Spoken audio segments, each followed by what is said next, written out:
It is not our abilities that show what we truly are. It is our choices. Joanne Rowling. This story was never meant to unfold, but tragedy often strikes when teenagers mimic adult lives without understanding the responsibilities that come with them. They embrace the pleasures of adulthood while ignoring its challenges, and sometimes the consequences are devastating. On March 19, 2013, a police officer responded to a routine call, only to stumble upon a scene of horror. 2-year-old Austinsmith lay motionless in bed, his small body covered in bruises and blood. There were no signs of life.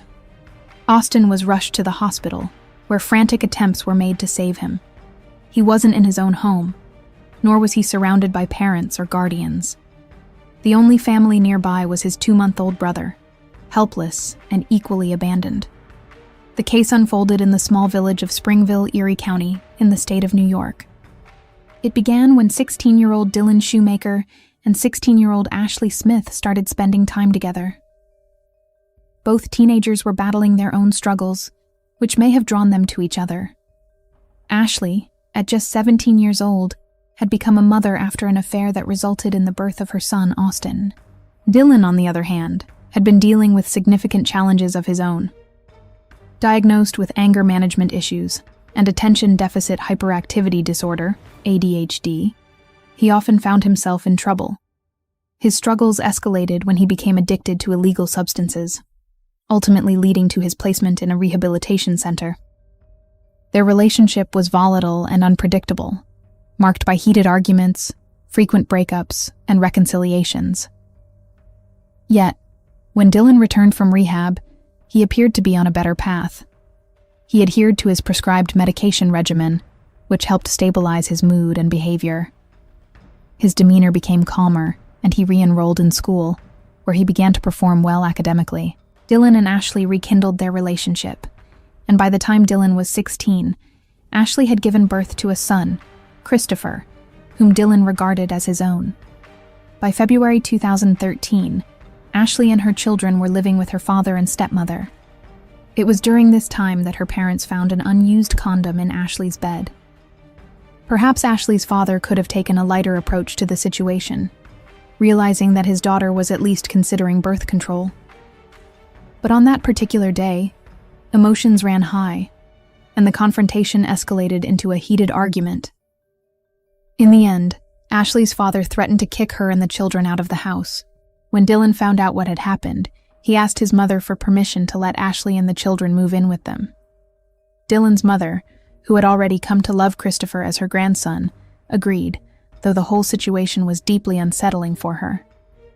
A young woman, still recovering from childbirth, was now being forced out with a newborn and a toddler in the dead of winter. In February 2013, Ashley and her children moved in with Dylan and his mother. Ashley found a job at a nearby pizzeria, working evening shifts while Dylan's mother helped care for the children. While Dylan was at school, Ashley took care of the household and the children. When she went to work, Dylan watched over Christopher, while Austin typically stayed with his biological father or Ashley's aunt. On some days, Dylan found himself caring for both children at once. Tensions continued to mount between Dylan and Ashley, and on March 18, 2013, they had another heated argument. It all started when Ashley jokingly asked Dylan why he was texting another girl. Dylan's reaction was swift and angry. Emotions escalated quickly, and in a fit of rage, he locked himself and Christopher in the bedroom. Ashley, furious, pulled on the door and threatened to call the police. In a sudden burst of defiance, Dylan opened the door and retaliated with a shocking threat.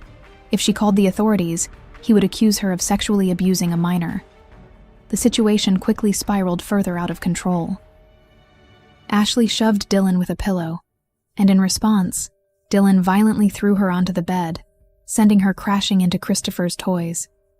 He then angrily ordered her to leave. After the altercation, Dylan spoke with a neighbor, expressing his frustrations. In a moment of bitterness, he used foul language when referring to Austin. Dylan also confessed that he disliked Austin, feeling that Ashley spoiled him and indulged his every whim. As the evening wore on, Dylan and Ashley exchanged several text messages about their relationship. The conversation reached its peak when Dylan demanded that Ashley leave his house by the end of the week. It was March 19th. The next morning, as Dylan was preparing for school, he and Ashley had another discussion. He reiterated his demand that she move out. Ashley pleaded for a little more time, as she was expecting her income tax refund. While Dylan was in class, Ashley stayed home with Austin and Christopher. She sent Dylan a message saying that she would take the day off from work. However, Dylan texted back, offering to watch the children so Ashley could go to work as planned. Later that afternoon, Ashley began getting ready for her shift and left the house around 4:20 p.m. Dylan remained at home with the kids. According to Dylan's final confession, the events that followed unfolded as such. After Ashley left, Austin, who had been sleeping, woke up and, in a tragic accident, fell down the stairs, injuring his face and mouth. Dylan helped him up, wiped away the blood, and gave him some milk. He then informed Ashley about the fall. According to him, he turned on cartoons for Austin to keep him occupied while he texted on his phone. During this time, Dylan sent numerous text messages, attempted to sell illegal substances to friends, and exchanged intimate messages with a minor girl.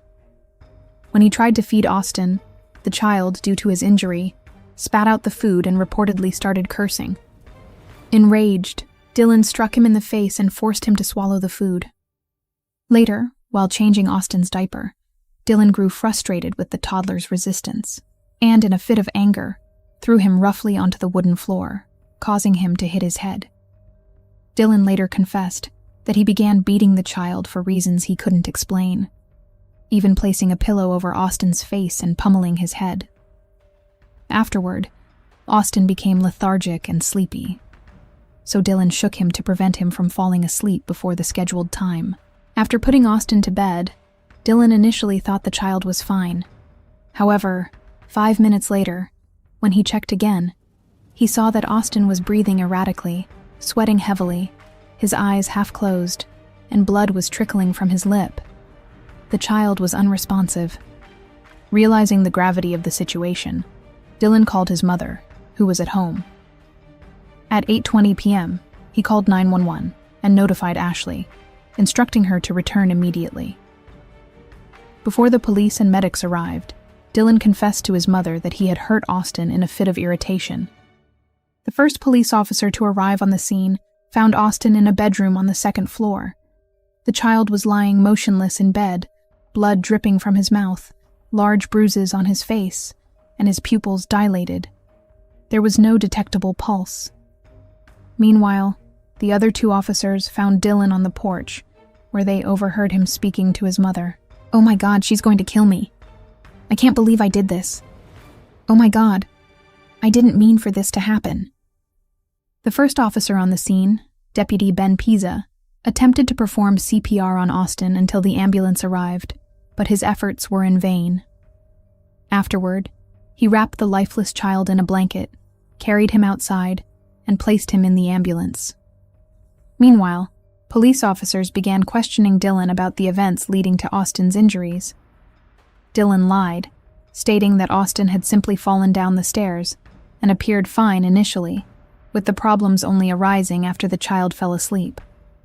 Despite his attempts to stay calm, Dylan appeared anxious, inconsistent, and suspicious in his statements. As a result, he was placed in a police car and taken to the station for further questioning. When Ashley returned home, she saw Austin being loaded into the ambulance. The medics wouldn't allow her to accompany her son, so she hurriedly gathered her belongings and rushed to the hospital. Upon arrival at the hospital, Ashley was met with the devastating news: her son had died. Meanwhile, at the police station, Dylan was informed of Austin's death, but continued to stick to his fabricated story, claiming that Austin had merely fallen and gotten sick afterward. Detectives, unconvinced by his explanation, informed him that an autopsy would be performed, and the truth would eventually be revealed. At this point, Dylan reluctantly admitted that he had hurt Austin out of frustration.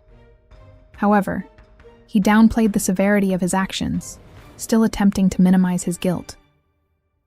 The detectives, still skeptical, reminded him that the autopsy would expose the true cause of death.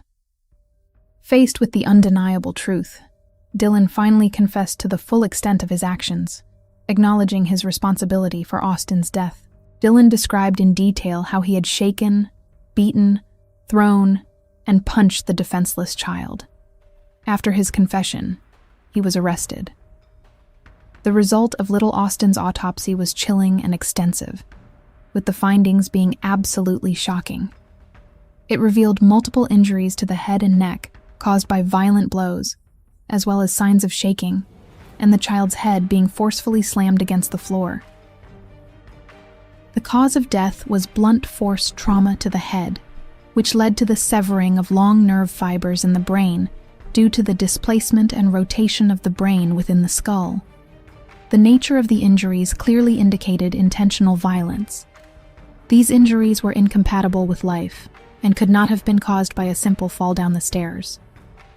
DNA testing further confirmed that Dylan was not Christopher's biological father. Dylan's sister, Alex, was in profound shock over her brother's actions. She struggled to reconcile the person she knew with the man who had caused such harm. Actually, after he got a rehab, and then, I don't know, he got 2 kids dumped on him out of nowhere, and he just snapped. The trial began in 2013.